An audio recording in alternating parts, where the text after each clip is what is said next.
Shalom, everyone, from the Integral House of Israel. I'm going to be reading the 5th Aliyah from Parashah, Pekudei. I'll be reading today from the book of Exodus, chapter 40, verse 1 through 16, and I'll also be reading from the book of Hebrews, chapter 13, verse 10, and from the book of 1 Corinthians, chapter 3, verse 16 through 23.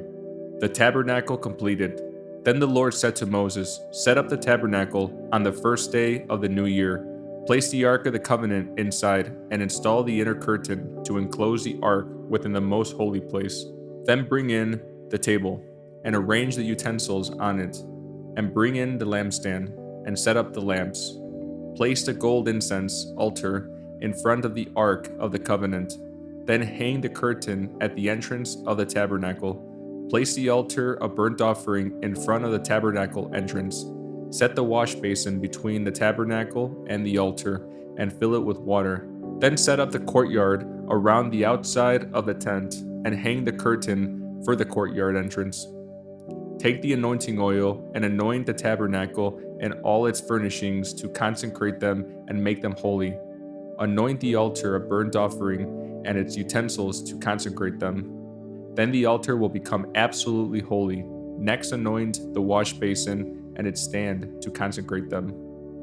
Present Aaron and his sons at the entrance of the tabernacle, and wash them with water. Dress Aaron with the sacred garments and anoint him, consecrating him to serve me as a priest. Then present his sons and dress them in their tunics. Anoint them as you did their father, so they may also serve me as priests. With their anointing, Aaron's descendants are set apart for the priesthood forever, from generation to generation." Moses proceeded to do everything just as the Lord had commanded him. Next, I'll be reading from the book of Hebrews, chapter 13, verse 10. "We have an altar from which the priests in the tabernacle have no right to eat." And lastly, I'll be reading from the book of 1 Corinthians, chapter 3, verse 16 through 23.